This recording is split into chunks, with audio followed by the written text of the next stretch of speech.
Hey, Acts family. It's great to see you this Sunday morning. I want to say thank you so much for joining us online. A couple of quick announcements.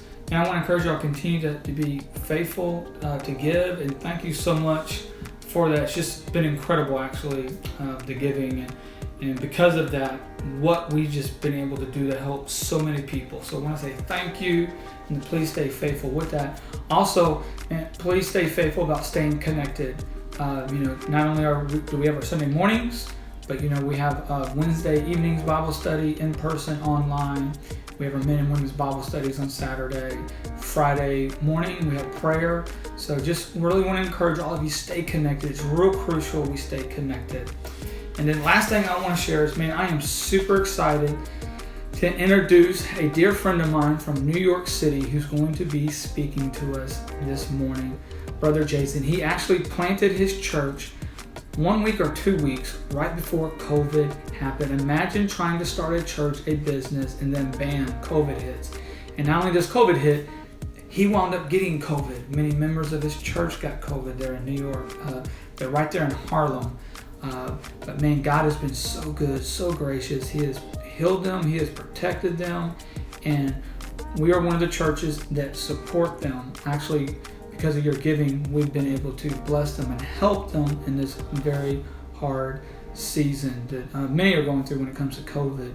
So you're about to get blessed. You're about to be greatly encouraged from this friend of mine, Jason, who planted it in Harlem. So enjoy, and I will see you guys soon. God bless. Good morning, Acts Community Church. My name is Jason, and I'm the lead pastor of New Hope Church in Harlem, New York. I've known Pastor Billy for about 10 years now. In fact, we are where we are today with a church planted in New York City because of his encouragement, prayers, and support. And so it is an honor and privilege for me to be able to share with the community that he leads, to be able to share with you from the scriptures. And I just want to thank you for this opportunity to do so. Because we are living in such a politically and ethnically divided time in our country, it is important for the church to remember our call to love. But saying that we need to love one another may be the most least controversial thing that I could ever say, right? Who's going to disagree with that? We need to love people. Everyone is going to agree with it. But to love like Jesus, that is an entirely different thing altogether. And today we're going to see that in order to love like Jesus, we must serve people as Jesus did. We must act on their behalf. We must seek their best interest. We must pursue their joy. In other words, we must have the posture of a servant towards others. Now, this is difficult for various reasons, probably because the word serve itself doesn't really communicate love. People serve customers. There's an exchange of goods and services, and they're often civil and hospitable to one another because they want those goods and services or they want to get paid. That doesn't really sound like a very loving exchange. But in every relationship, we are called to put the needs of other people before our own, to pursue their joy. If it's going to flourish, if we're going to truly love them, we must take the posture of a servant. Now, there are some relationships that you have today where you say, yeah, I think I could do that. And then there are other kinds of relationships that you have where you might admit that's a real challenge. In fact, I don't even have the desire right now to serve people certain people in my life in that particular way. But if we're going to love like Jesus, we have to take the posture that Jesus had towards people. He said, I have not come to be served, but to serve and give my life as a ransom for many. When his disciples often fought over which of them was the greatest, Jesus told them that the greatest among you is the servant of all. So there's no way around it. In order to love like Jesus, we must learn to serve people the way that Jesus did. So how can we get there? How do we go from serving only our interests to serving others? Well, today we're going to look at a passage where Jesus served his disciples in an incredibly difficult moment. And by looking at this passage and making it real for us, and by depending upon God, we can learn how to serve others the way that Jesus did. So our question for today is, how can we serve others like Jesus did? The first thing, we serve because of our relationship with the Father.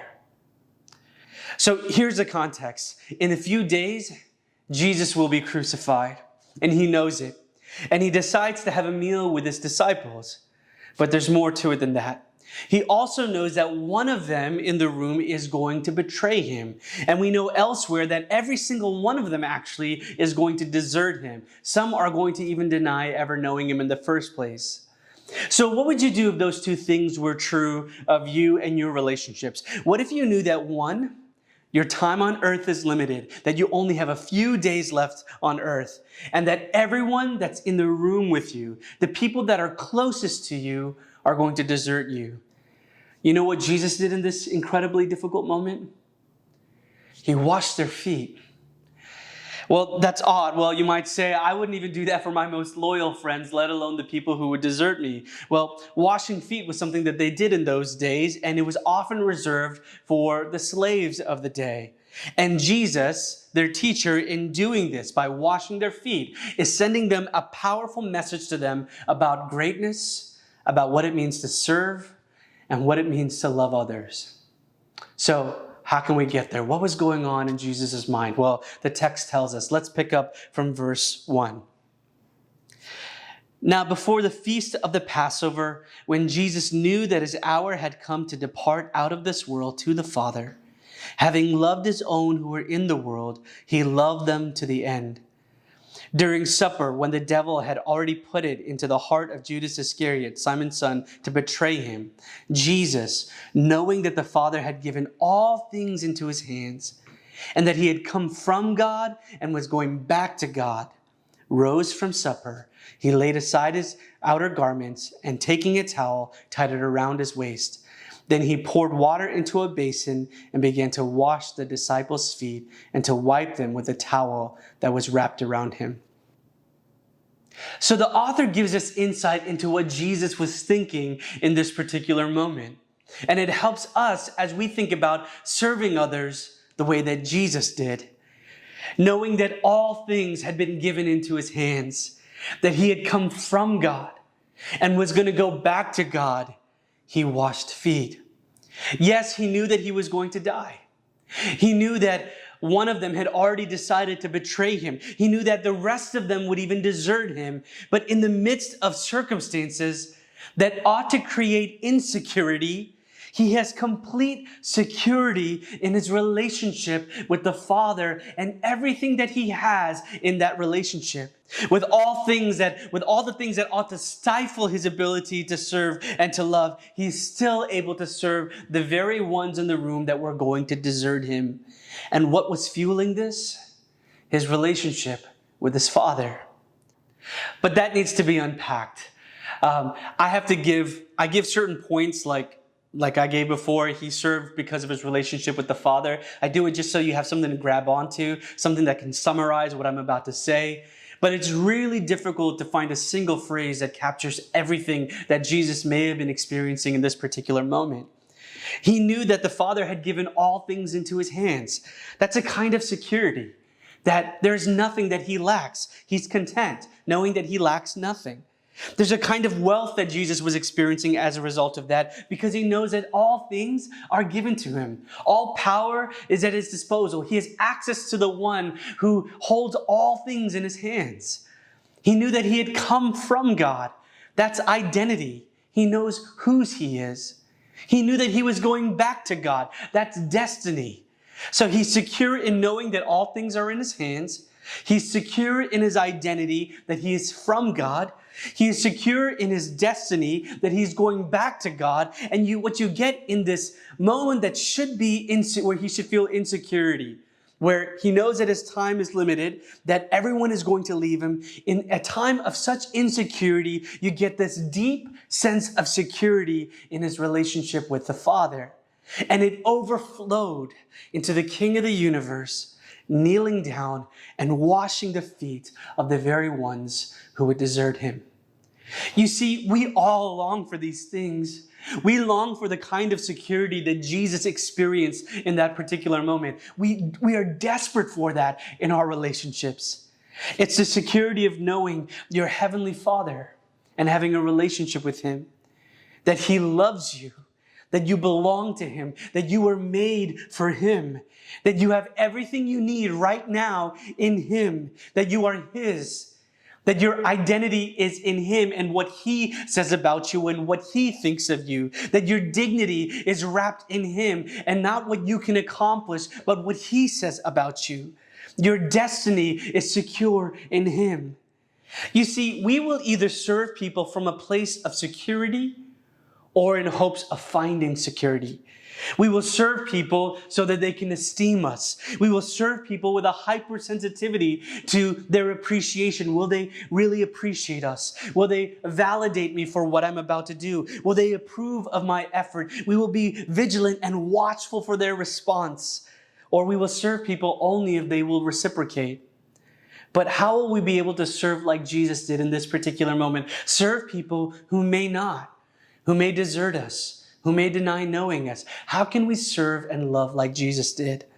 Well, we have to be able to serve because of our relationship with the Father and the kind of love and security that can only be found in Him. I just finished reading Dr. James K. Smith's book, On the Road with Augustine. It's a book about how the African theologian and early church father experienced some of the same longings that we experience today. There's one powerful chapter. I mean, the book is really good, but there's one chapter in particular that's really powerful, and it's all about fatherhood. It's about Augustine's relationship with his father and his own experience of being a father. It demonstrates and describes a kind of longing that is basic to all of us, regardless of what our relationship with our earthly father was like. He writes, "If I spend a lifetime searching for what 1,000,000 ancestors before me have hunted, does that make my longing cosmic? A hunger planted in the human chest? Every child looking for an absent, distant father is on the road to cover up a deeper desire, that such a father would come looking for them, that the arrow of hunger would be reversed and the father would return, because then we would know that he was thinking about us, looking for us, loving us. What to make of this father hunger other than a deep longing to be seen and known by the one who made us? Augustine could best be a father by learning to be an icon that his son sees through rather than an idol he worships. Indeed, the best way to be a father is to point your children beyond you to a father who never fails." I love my children, and I want them to feel secure in my love for them. But I'm an imperfect, broken man who needs God's grace every minute of every single day. And I know that despite my best efforts, I will in some way fail them. But my job is to ultimately point them to a heavenly Father who never will, who will never leave them, whose love for them eclipses all other loves in this world. And no matter how much I love them, they will be desperate for the kind of love that can only be found in Him, of which I am a mere taste and He is the feast, of which I am just a shadow and He is the substance. And when we find that love, or better yet, when this love finds us in the waning hours of our lives, even when we know that the people that we serve may never reciprocate and may fail to love us in return, we can still find a way to kneel and wash their feet, all from a place of security in the Father's love for us. So think about the last time you found it difficult to serve someone. It could be a roommate, a friend, a spouse, a coworker, employer, or neighbor. Or maybe it's someone that you don't know personally. Maybe it's someone that's online, or it's a caricature of a person. Maybe it's someone who just differs from you politically, socioeconomically, ethnically, culturally. Think about why it was so difficult to seek their needs first. to pursue their joy, to act in their best interests. Were you marked in that moment by insecurity or security? Did you find yourself having to defend your dignity, identity, worth, and belonging? Was that at stake? Or were you able to serve because you have a grip of your dignity, your identity, worth, and belonging that's only found in God the Father? What if none of those things were actually at stake? What if all of those things were secure in your relationship with God? How would you serve others then? We might be able to serve the way that Jesus did. So how can we learn to serve as Jesus? Well, Jesus served others the way that he did because of his relationship with his Father. Let's look at the second thing now. We serve because Jesus has served us. The fact that Jesus would serve them would have a profound impact upon the disciples' lives. Not immediately, though. In fact, soon after this, they have another argument about or discussion about which of them is the greatest. But eventually, you end up seeing how it transforms their heart. You have a guy like Peter who would cut off someone's ear ready to fight, saying things like this in 1 Peter 3, starting from verse 8. Finally, all of you, be like-minded, be sympathetic, love one another, be compassionate and humble. Do not repay evil with evil or insult with insult. On the contrary, repay evil with blessing. You have a guy like John who at one point wanted to call down fire from heaven and consume a city, to being known as the apostle of love and writing things like, love one another. But they didn't understand it at first. In fact, they would only understand after the cross and resurrection, the ultimate expression of God's love for us and the way that he has served us.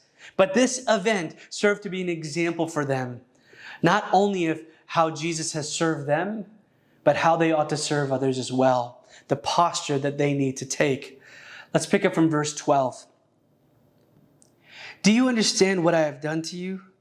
You call me teacher and Lord, and you're right, for so I am. If I then, your Lord and teacher, have washed your feet, you also ought to wash one another's feet. For I have given you an example that you also should do just as I have done to you. Truly, truly, I say to you, a servant is not greater than his master, nor is a messenger greater than the one who sent him. If you know these things, blessed are you if you do them. Verse 34, a new commandment I give to you, that you love one another. Just as I have loved you, you also are to love one another. So did you catch that? Jesus washes their feet and then tells them that if he, their teacher and Lord, did this for them, they shouldn't think that it's beneath them to do it for others. If Jesus served them in this way, they ought to be able to serve others as well. In fact, he commands them, love one another as I have loved you. The experience of being served by Jesus fuels our desire to serve others.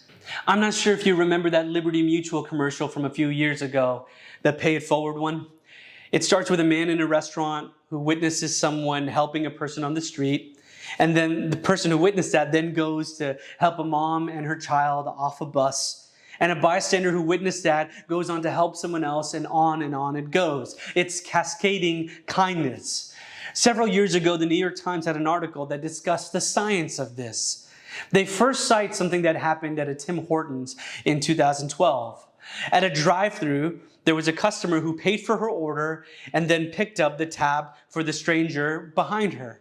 Then that customer ended up paying for the bill behind the other person, and on it went. And in a span of 3 hours, there was a chain where 226 customers paid for the beverages or the drinks or the orders of others. And so the article looks at the science of this.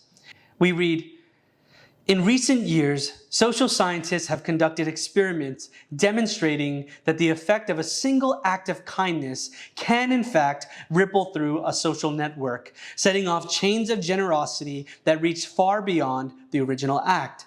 But whether it is enough to merely witness a generous act rather than actually benefit from one has been an open question. So they cite several studies, but this was their conclusion. Is it just enough to witness it or to experience it? We read, "We conclude that observing an act of kindness is likely to play an important role in setting a cascade of generosity in motion. But we found that it was receiving help that sustained the cascade as it spread through the group." So observing kindness is important. But what's more effective to create a cascade of kindness, for it to ripple through your relationships and social network? It's being a recipient of kindness. And here you have the disciples who have personally experienced the kindness of Jesus. They've personally experienced his example of humility. They've personally experienced his love. He washed all of their feet. The experience of being served by Jesus is absolutely essential if we're going to serve others the way that God calls. It's not enough to just observe Jesus' love in someone else's life. We have to personally experience it and be a recipient of it ourselves. Think about it.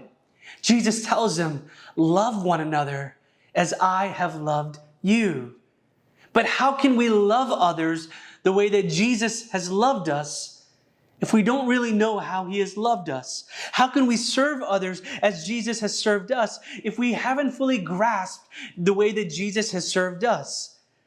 In other words, our ability to properly fulfill the command hinges upon our personal experience of it, hinges upon our understanding of his love and the way that he has served us. This is why you have to be a recipient of his kindness. You have to personally experience being served by Jesus before you can go out and serve others the way that he did. Because if you have a low view of how Jesus has served you and loved you, you are going to try to serve others out of the scarcity of that experience. But if you have a high view of how Jesus has loved you and served you, if it's a miracle to you, then you are going to serve people out of the overflow and abundance of that experience of being loved and served by Jesus. That is why when we feel reluctant to serve others, we must always start with how God, through Jesus Christ, has first served us. So think back again to that person in your life that is very difficult to serve. Have you been serving them out of an overflow of Jesus' love for you? Or have you been serving them out of your own inner resources? Have all of your acts of love been fueled by God's great love for you in Jesus Christ? Or have you tried to follow Jesus' command to serve without the experience of being served by Jesus, but without the overflow and abundance of that? And maybe that's why you feel burned out. This is why what I'm about to say is not simply spiritual, but is incredibly practical.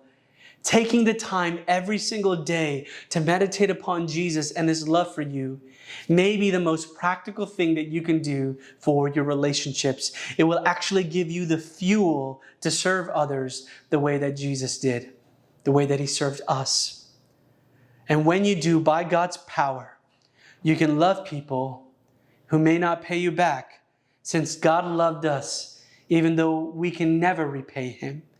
We can seek their best interests, since that's what Jesus has done for us. We can fight for their joy as he has fought for our joy, placed our needs above his own, because that's what he has done for us. Because truly, Jesus is the only person in our lives that has ever loved us to death, who has served us not just by washing our feet, but by washing away our sins forever.